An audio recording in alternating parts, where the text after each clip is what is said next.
All right, welcome to the Corona Family Challenge.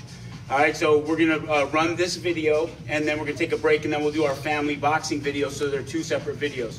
What I have in front of you right here is a scorecard. All right, so this starts tomorrow. Today we're gonna run it through just so that everybody's aware of it, so you can call other households, so that you can get on FaceTime and challenge other families. All of my families within my gym are gonna participate. All right, so we're running this tomorrow on 22 March. All right, we're gonna have 1 minute to do as many push-ups as we can, sit-ups, squat thrusts, and we have to cover 2 miles. You can walk it, crawl it, limp it, run it, whatever you can do. We gotta cover 2 miles tomorrow and we're gonna tabulate those scores. So I'm gonna run it through. We're not gonna do the full one today because the Cortez family is doing their actual one tomorrow, but we're gonna go through it and set it in stone, and then everybody's gonna run it for real tomorrow. All right, so our first category is push-ups. All right, so if I could have you guys get your partners in a push-up position, we're gonna have 1 minute to do as many push-ups as we can. Now, households will set the guidelines.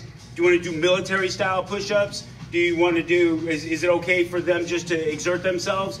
Like, there's wagers that are gonna be placed on this, so you guys need to set the guidelines beforehand, and whatever it looks like today on 22 March, in 2 weeks from now, right before we're all unlocked from the house, we're gonna rerun it, right? And the guidelines need to be the exact same. So we have a 24-hour negotiating period between you and your family. All right, so for example, one person can set it, or you guys can be running it all together. All right, you have 1 minute to complete as many push-ups as you can. All right, ready and go. All right, so they're counting their push-ups. All right, very good, we'll speed along. 30 seconds, right? You're telling them how much time is left. Oh, there's 10 seconds. Keep pushing. You're trying to encourage them. And break. All right, so as soon as we come to that, I'll go. Mom, you're with daughter. How many push-ups did she do? 8. She did 8. Dad, you're with son number 1? 12. Adrian, you're with son number 3. How many did he do? 8. He did 8. Okay, very good, very good. All right, so the next we're going to go to the sit-ups. All right, so, yep, we can switch right to the sit-up position. If you could hold their feet, please. A couple of basic rules that you may want to throw in is when you're doing the push-ups, the rest position is the up position. You're not allowed to lay on the ground. And the same thing with the sit-up position, right? If you want to enforce the rule, the rest position is the up position, I'm good with that. So right here, Gabriel, if you want to start in the up position, come on up. All right, that's the rest position, start position, and end position. That'll be the same thing. Whoever's running the timer or the stopwatch at the house yells, we have 1 minute, ready, and work! Very good. Guys, just be consistent. Whatever your rules are, make sure the rules are the same every time. And make sure you guys are having fun. Very good. They're counting their sit-ups and break. All right, Mom, what did daughter have in sit-ups? 8. Oh, 8 again. All right, Dad, what did son have? 15. 15. Very good. And what did he have? 8. 8. All right, fantastic. All right, now if we could all stand up, we're about to do squat thrusts. Very good. All right, a squat thrust is similar to a burpee, but no push-up, right? In here, like over the next 2 weeks, we're gonna run classes and shoot exercises at you to increase all of these numbers. All right, so a squat thrust is basically a burpee without a push-up. If I gave you a medicine ball and had you doing it, that would be called a pukey, right? Those are definitely coming your way so that I could get this number up. All right. There's a lot of different versions. Counters. You guys are this is counting. Wayne's You guys are version. counting their squat thrust when I yell work. And again, they have 1 minute to complete this. And work. Good, good, good, good, good, good, good. Very good, very good, very good. And break. All right, Mom, how many did she have? 7. She had 7. All right, how many did Christian have? 11. 11, man. What do we got right here? 6. All right, so you see I've started to fill out my scorecard here. Can you see that, Coach Jason? Yeah, I can see it. All right, very good. The last thing that I need to do that we can't do here is our 2 mile, 1 run, walk, crawl, limp. All right, so we need that time in this category, and this is for tomorrow, 22 March. Okay, in 2 weeks from now, right, we're gonna score that again.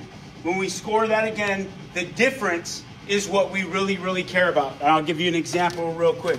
All right, so an example of 2 complete scorecards, right? Today, Mom did 10 all the way across the board, Dad did 15. right? And you may have a couch warming bonbon eater in your house, all right? So if you do, they should compete as well because they have plenty of room for improvement. In this scenario, the couch warming bonbon eater did 2, 5, 8, and it took them 20 minutes to cover 2 miles. Okay?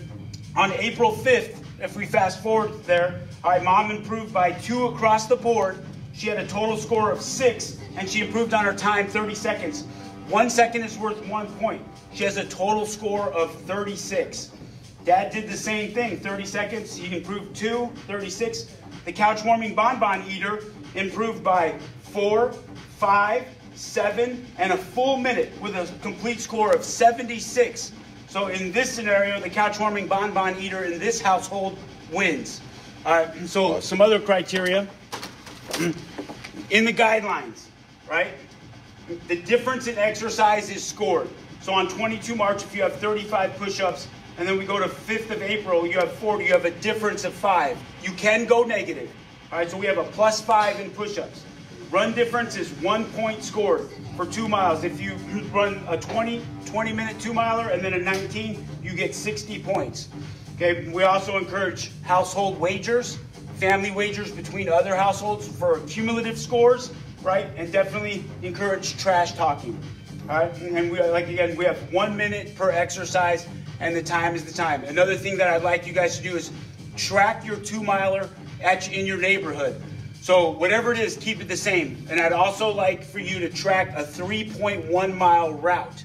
That's a 5K, but we're gonna walk, run. We're gonna do a couple of 5Ks so that we can increase our 2-mile time. Coach Jason, do you have any questions behind the scenes? Bateman just wants to know if you can post the guidelines. Yes, I'll definitely be posting the guidelines. I'll post this. I'll post wherever you need. Just reach out to us in whatever you need, but get the whole household involved in this. The key is we've got something to do now for 2 weeks. We're going to improve those scores, right? And it's game on, right? It's going to take one person in the household, right, to lead it and to show up and to be competitive. If I walk in and my son's doing push-ups in the living room, I'm not letting that snotty-nosed punk beat me, right? I'm getting right after it. All right, any other questions, Coach? No, that's it. Everybody's good. Everybody's starting to follow along. All right, so I'd like to thank the Cortez family, right, for helping us out with the Corona Family Challenge. We're going to end this, take a 5-minute break, and then we're going to come back streaming live with a family boxing workout.